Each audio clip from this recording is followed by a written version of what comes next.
Hi, hi, hi, hi, hi. Hi, hi, hi. How are you doing? My name is Andrew Westberg. I'm glad to have you back here. If you would care to please stay and watch the rest of the video, I promise you I won't take up too much of your time. Alright? So, the question people have on their mind, some of them anyway, are what are sanctuary cities? Especially the sanctuary cities in Texas, USA. Probably Dallas, Texas, or another city in Texas, USA. Well, sanctuary cities are places where refugees or fugitives go to, mainly homeless people. There's a lot of dead animals there, mainly people homeless, people who shoot up drugs, do drugs, and they have nowhere to go to. It's a mess out there, unfortunately. Is that the way the word sanctuary was used about 3,000 years ago? Well, the answer is no. If we turn to the book of Judges, chapter 11, in the 2013 revision of the New World Translation of the Holy Scriptures, we'll find our answers. Some of the authorities think we're making Jephthah moves, Jephthah, or the authorities are making Jephthah moves, as they want to call it, maybe. Well, what exactly is this? So if somebody was illegally drafted to go to war or illegally transported into an AFC home, so to speak, would that be making a Jephthah move?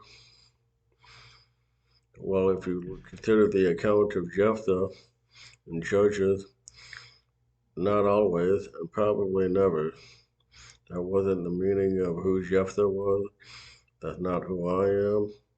That wasn't the meaning of a sanctuary back in those days, okay? A little bit of background information. Jephthah was the judge of the tribe of Manasseh. He was also labeled the son of a prostitute, although he was not an illegitimate son. His mother was a prostitute before she became married legitimately to someone. Okay, his father's name was Gilead, and Jephthah was a Gileadite. Okay, for 18 years on, a war continued between the Ammonites and Jephthah, or between the Ammonites and Israel. This was on the east side of the Jordan, of the River Jordan. Okay, so Israel was falsely accused by the Ammonites of molesting the daughters and the women of the Ammonite families. And Jephthah, with all his legal expertise, had to contest that before going to war with the Ammonites. He had to say, no, this isn't true. This is what my defense is. That is a lie. The Israelites were never touching your people. Okay. So let's move on into Judges chapter 11. I'm going to read the whole book of Judges chapter 11. Not the entire book, but just the whole chapter. There's about 40 verses, okay? I'll try to make it worth your while. Let's see what it has to say. Now Jephthah the Gileadite was a mighty warrior. He was from the son of a prostitute, and Gilead was Jephthah's father. But Gilead's wife also bore him sons. When the sons of his wife grew up, they drove Jephthah out and said to him, You will have no inheritance in our father's household, for you are the son of another woman. So Jephthah fled from his brothers, settled in the land of Tob. And idle men joined company with Jephthah, and they followed him. After a while, the Ammonites fought against Israel, and when the Ammonites fought against Israel, the elders of Gilead immediately went to bring Jephthah back from the land of Tob. They said to Jephthah, Come and serve as our commander, so that we can fight against the Ammonites. But Jephthah said to the elders of Gilead, Was it not you who hated me so much that you drove me out of my father's house?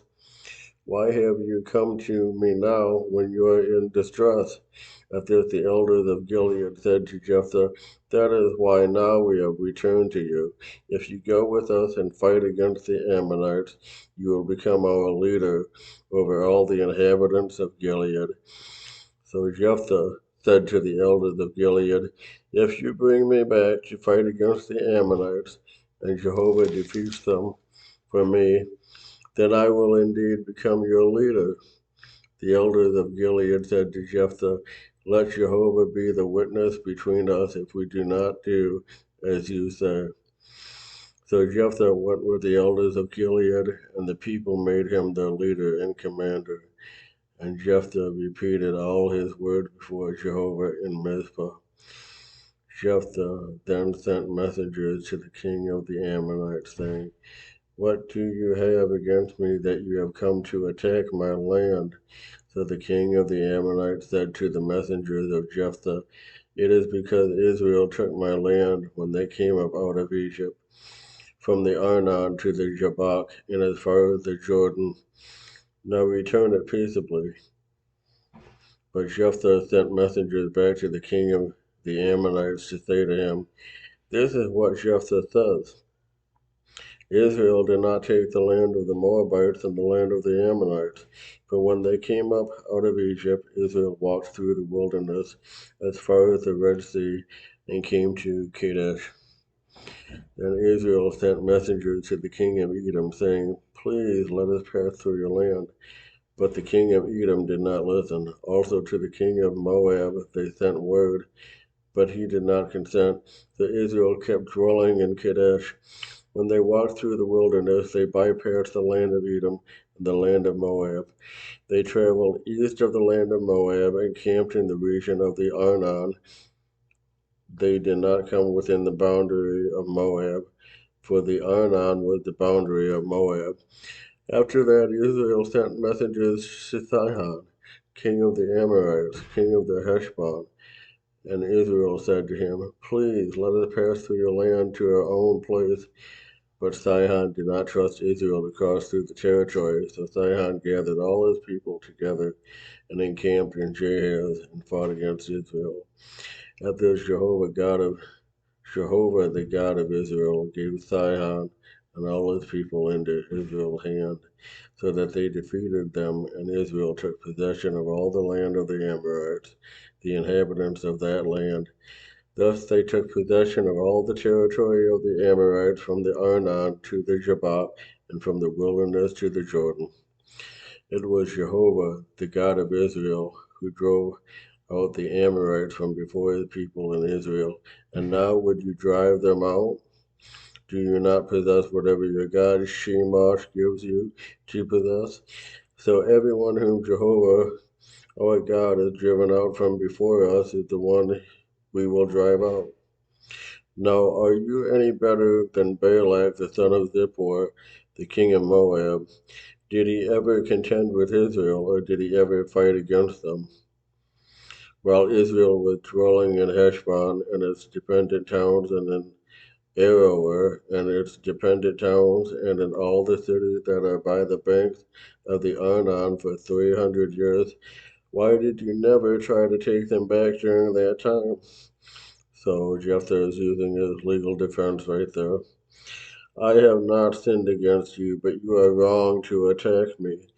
Let Jehovah the judge be judged today between the people of Israel and the people of Ammon. But the king of the Ammonites would not listen to the message that Jephthah sent to him. Jehovah's spirit came upon Jephthah, and he passed through the Gilead and Manasseh to go to Mizpah of Gilead, and from Mizpah of Gilead he continued on to the Ammonites. Then Jephthah made a vow to Jehovah and said, if you give the Ammonites into my hand, then whoever comes out of the door of my house to meet me when I return in peace from the Ammonites will become Jehovah's, and I will offer that one up as a burnt offering. So Jephthah went to fight against the Ammonites, and Jehovah gave them into his hand. He struck them down with a very great slaughter from Aroer all the way to Minnith, cities, and as far as Abel Kiramim. Thus the Ammonites were subdued before the Israelites. Finally, Jephthah came to his home in Mizpah, and look, his daughter was coming out to meet him, playing the tambourine and dancing. Now she was his one and only child. Besides her, he had neither son nor daughter. When he saw her, he ripped his garments and said, "Oh no, my daughter, you have broken my heart, for you have become the one I have banished. Now I have opened my mouth to Jehovah, and I am unable to turn back." But she said to him, "My father, if you have opened your mouth to Jehovah, do to me as you have promised, since Jehovah has executed vengeance for you upon your enemies, the Ammonites."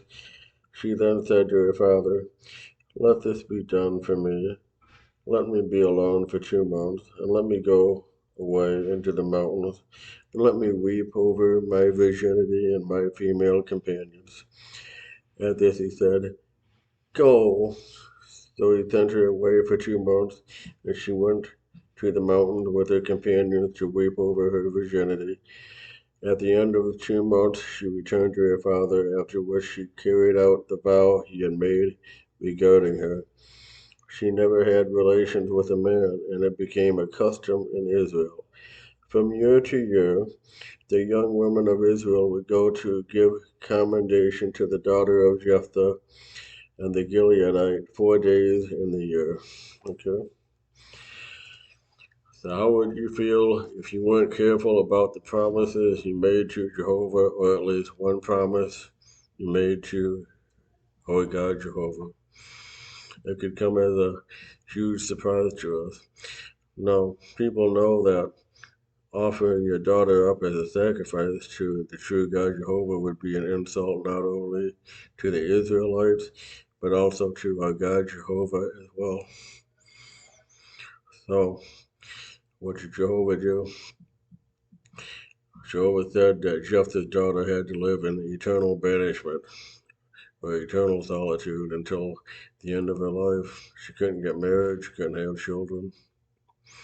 You notice in verse 3 in Judges chapter 11, the Ammonites were making fun of Jephthah. They were saying, "Oh, he's the one that hung around the idle men. What does he know? He's the one that hang around lazy people, stupid folks." Okay, and then it says towards the end there that Jephthah's daughter was attended by certain people about 4 times in a year. They are called the Nethinim, also known in Hebrew as given ones. They would come to render service to Jehovah and to look after Jephthah's daughter about 4 times a year. That was part of their service to Jehovah, to take care of his daughter. Okay, that's what Nethinim means. You have to be careful about how you vow to Jehovah and what promises you make. So that's what a sanctuary was. Okay? It was to be devoted as service to Jehovah, be devoted as worship to Jehovah, and to no one else. That was the alternative to making a sacrifice to the God. You notice there it said that Shemash was their false God. We know who the true God was. It was Jehovah himself. Jehovah went out. Jehovah kept his word. Jehovah adheres to his standards very much. He is the same one as mentioned in Isaiah 43, 10, and 11. So, and you notice how humble Jephthah's daughter was. She knew what had happened. She knew that her life was going to be over. She wouldn't be celebrating her life like most other female companions would be, like most other people would be getting married, having children, starting a family. She knew what the consequences were, and yet she said, "Father, if you don't want any punishment brought down upon you, any consequence brought down upon you, please let me go through this. I don't want anything bad to happen to you. I know what happened. Please just let me go." What a heart-rending experience for Jephthah to have to give up his daughter to banishment for the rest of her life. all because of that promise and oath he made, or that vow he made to Jehovah. So it's not really a Jephthah move that the police or the authorities are making in this modern day and age. I'm not Jephthah. These sanctuary places known as AFC homes are not really sanctuaries, they're either sanctuary places like one might think they are. But I just wanted to bring that up to you. I hope you enjoyed today's YouTube channel of Andrew Westberg 1126. I hope you found it calming and soothing. I've been hearing a lot that people can't hear my voice on the video, so they don't watch much of it. So I tried to be a little bit louder, okay? I don't know if I'm deaf or you're deaf or the computer is missing a few sound bites. But until next time, in the month of December 2023, I might have another video waiting for you about birthdays. Should we celebrate our birthdays? Alright. Bye, people. Bye. Bye bye.